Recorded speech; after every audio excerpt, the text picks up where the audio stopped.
जय जय राम कृष्ण हरे राम राम जय जय राम कृष्ण हरे जय जय जय जय कशा चरणाची सेवा पाहिजे संपूर्ण स्वरूपाची सेवा नको का तुकोबाला सांगतात चरण अर्थ करत असताना स्वरूपाला अर्थ करा आपल्याला जर एखाद्याने सांगितलं तुमचे पाय घडायला लावा म्हणजे फक्त पाय पाठवता येतात का आपण घरी जायचं नाही पाय घरी ठेवायचे आपण जायचं असं काही होतं का नाही चरणाचा अर्थ करत असताना संपूर्ण स्वरूपाची सेवा तुकोबारांनी नाटाच्या अभंगामध्ये गोड सांगितलं महाराज संत संगती देई चरणासे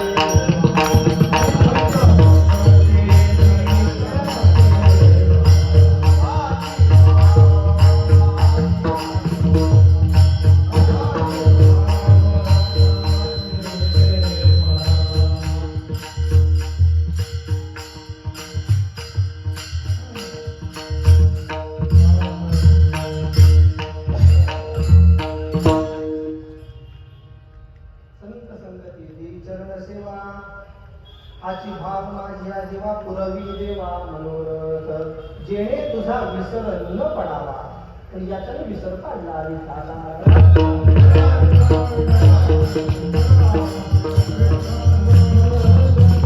काय असतं बांधकाम करतानाही रेषेत बांधकाम करावं तसं कीर्तन करतानाही रेषेत बांधकाम कीर्तन असावं माऊली ज्ञानोबारायांची भाषा आहे पदाची तोड न सांगा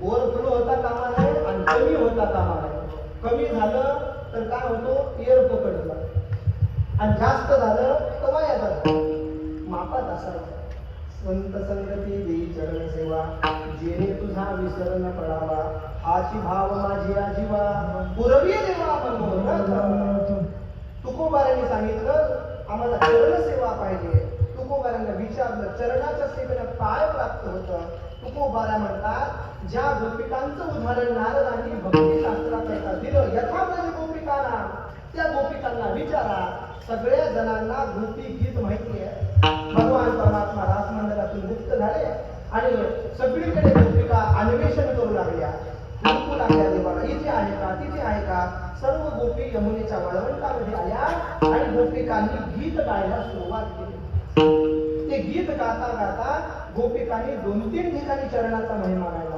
चरण पंकजम शंतमं च ते त्या चरणाचा आम्ही आश्रय केला नामदेवांनी त्याचं गोड भाषांतर केलं चरणासी शरण तुझी आजी तेची उतरती भवसिंधू या भवसागरातून पहिलं तीराला कोण जाऊ शकतो प्रणत कामदं पदमजार्चितं धरणी मंडलं ध्येयमापदी चरण पंकजं शंतमं च ते रमणहास्तनेश्वरपयाख्यं कितीतरी ठिकाणी आपल्याला हे वर्णन करता येईल नामदेवांनी त्याला सांगितलं तुझ्या चरणाचा आश्रय ज्यांनी केला ते भवसागरातून पहिलं तीराला गेले नामदेवांचा दुसरा एक गोड अभंग आहे नामदेवराय सांगतात नारदांचं वर्णन केलं अनेक संतांचं वर्णन केलं त्यांनी चरणाचा आश्रय केला नामदेवराय म्हणतात लोकांनी केला नवल काय पण मी देखील त्या चरणाचा आश्रय केला नामदेवा मनी पाय सर्व काळ मनोनी सुकाळ आनंदाचा नामदेवराय सांगतात चरणाचा आश्रय केला आनंद झाला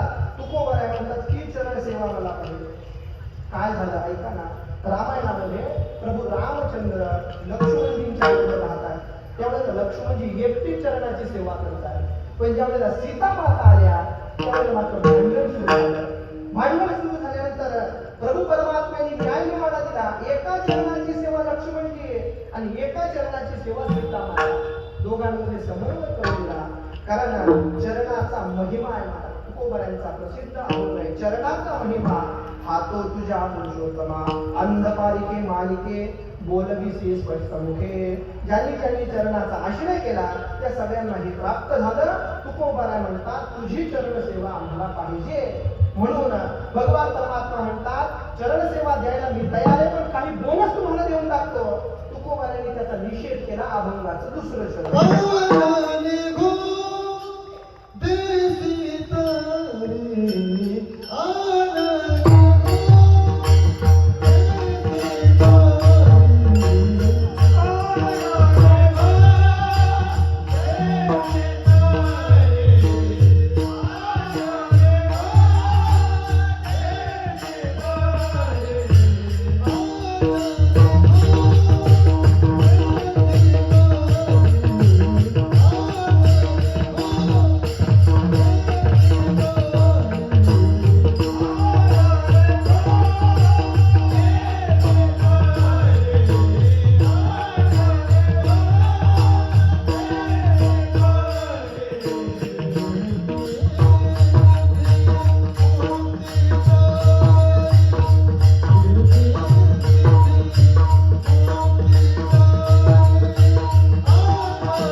ज्यांचं नावही आम्हाला माहित नाही, आणि 4 मुक्ती आमच्या पायापाशी आहे.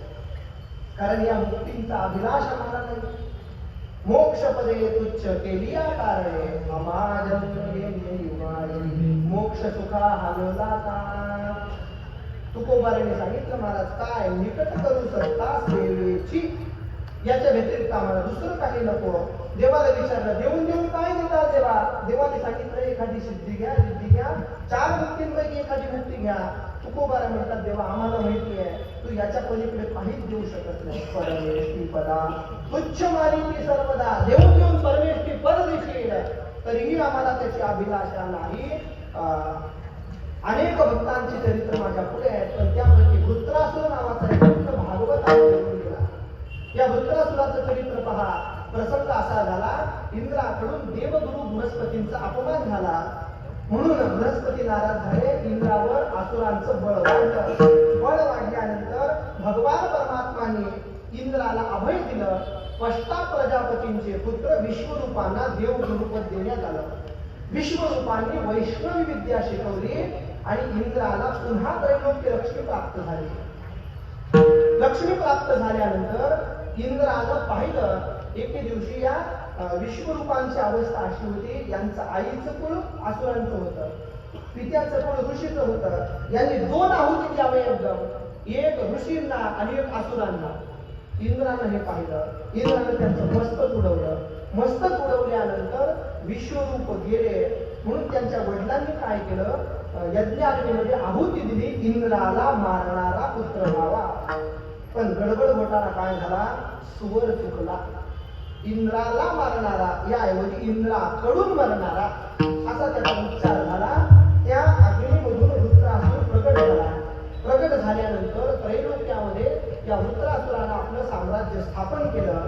सर्व देव लोक गलित गात्र झाले, भगवंताला शरण गेले. भगवंतानी सांगितलं, इंद्रा तुझ्याकडून वृत्रासुराचा वध होणं कदापि शक्य नाही, कारण तुला ब्रह्महत्येचं पात्र लागलेलं आहे. आता काय करायचं. भगवान परमात्माने सांगितलं, दधीची ऋषींकडे जा आणि त्यांनी जर अस्थी दिल्या तर वृत्रासुराचा वध होईल. जिवंतपणे अस्थी मागायला गेला इंद्र जिवंतपणे अस्थी मागायला गेला आणि साधू असणाऱ्या दधीची ऋषीने जिवंतपणे अस्थी दिल्या. म्हणजे इंद्र काही मागू शकेल, पण देणारे दातृत्ववान संत आहे, जिवंतपणे आपल्या देहाचा त्याग केला, अस्थी दान देऊन टाकल्या. साधू याला म्हणतात, आधी खाऊन घ्यायचं मग दान द्यायचं, असं नाही. साधू जे आहे ते जगतापुढे उभं करतात. परोपकाराय सताम विभूतया, जगत कल्याणाकरता केवळ ज्यांचा अवतार आहे ते असे साधू. दधीची ऋषीने अस्थी दान दिल्या. शस्त्र तयार करण्यात आलं. वृत्रासुराच्या समोर इंद्र शस्त्र घेऊन उभा आहे. इंद्र भली मोठी वल्गना करतोय, मी तुला मारल्याशिवाय राहणार नाही. वृत्रासुरानं एका फटक्यात त्याला सांगितलं, तुझ्याच मला मारण्याचं बळ नाही, पण हातात जे शस्त्र आहे त्या शस्त्राला माझा नाश होणार आहे. आणि त्या रणांगणावर उभं राहून वृत्रासुरानं 2ही हात वर केले आणि जगतचालक परमात्माकडे मागणी मागितली. भागवतामध्ये 4 श्लोक प्रसिद्ध आहेत. धर्म, अर्थ, काम आणि मोक्ष चतुर्विध पुरुषार्थांची कामना वृत्रासुराने या 4ही श्लोकांमध्ये केली. वृत्रासुरानं देवाकडे काय मागितलं महाराज. अहम हरे तव पादैक मूलम, पहिलीच मागणी आहे, देवा तुझा दासांचा मला दास करा. दुसरी मागणी सांगितली, न महेंद्रधिष्ठम, याच्याकरता मी सांगतोय. वृत्रासुराने विचार केला, देवा देऊन देऊन काय देशील, एखादं पद देऊन टाकशील, पण देवा सांगू का, ते सर्व पद दुःखाची शिराणी आहे, एकही पद सुखाचं नाही. सांगू का, ऐका ना, जया अंगी मोठे पण या याचना कठीण. आपल्याला खुर्ची कितीही प्रिय वाटत असली तरी त्या खुर्चीला किती काटे आहेत ते आमदार साहेबांना विचारा, ते कळेल. सोपं असतं का कोणतंही पद मिळवणं आणि त्या पदाची गरिमा टिकवणं सोपं असतं का महाराज. वृत्रासुराने सांगितलं, देवा दिली नको, मग पाहिजे काय, ममोत्तम जन सखेषु लक्ष्यम. वृत्रासुराने सांगितलं, तुझे जे भक्त आहेत त्या भक्तांचे जे भक्त आहेत, भक्तांचे जे भक्त आहेत त्यांचं दास्य तो मला दिलं. आणि शेवटची मागणी केली, भूता परस्परे जरो मैत्र जीवाना, इतरांचा संग मला नको. तुकोबाला सांगतात, देवा देऊन देऊन काय देशील, वृत्रासुराने तेच सांगितलं. तुकोबारा म्हणतात तेच, पण तुकोबाराने याचा उच्चार करून दाखवला महाराज. अनेक काही नाही मागणे, सुख संपत्ती राज्य चाडधने, साकडे न पडे तुझ जेणे, तुझे भक्ती वीण माय बाबा. नाथाच्या अभंगातलं प्रमाण आहे. तुकोबारा सांगतात याच्या पलीकडे आम्हाला काही नको, म्हणून आनने दोदिशी रिद्धी सिद्धी मुक्ती झाली. म्हणून तुकोबारा सांगतात हे नको, पण काय पाहिजे. तुकोबारा म्हणतात ज्या सेवेकरता सहाय्यक साधन आहे त्या संतांची मात्र संगती पाहिजे. अभंगाचं तिसरं संत संगाती